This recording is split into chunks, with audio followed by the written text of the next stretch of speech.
Le sentier de découverte du Stockenberg. Des pierres alimentaires.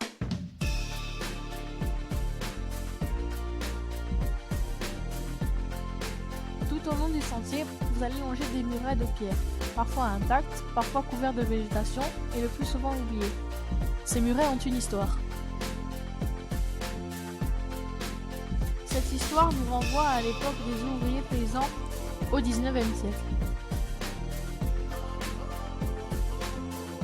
Le XIXe siècle, à Saint-Amarin comme en Europe, est marqué par la révolution industrielle.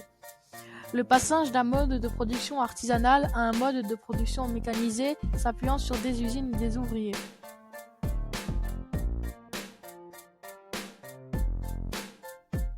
Sur cette carte postale du XIXe siècle, on voit au loin les premières cheminées des usines.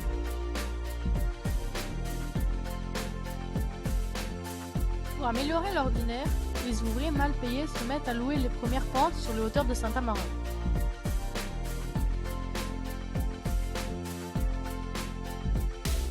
Les pentes sont déboisées, les cultures vont arriver, comme ici au Stockenberg, grâce au muret.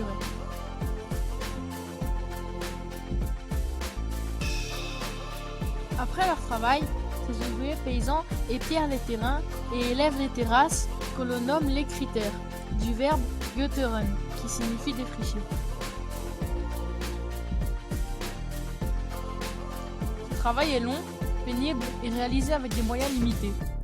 Il faut aussi aménager des chemins.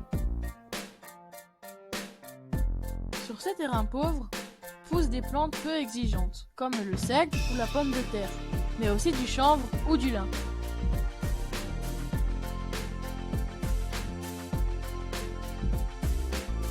On y amène aussi les bêtes, et ça, c'est le travail du vacher communal ou du chèvrier communal. À partir des années 60, le mode de vie des habitants change. Cette époque de terrasse est progressivement abandonnée. La nature reprend ses droits.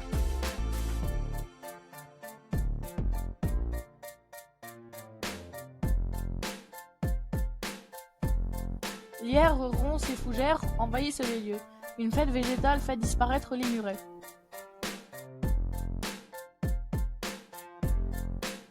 Heureusement, aujourd'hui, le club vosgien de Saint-Amarin fait revivre ce patrimoine oublié.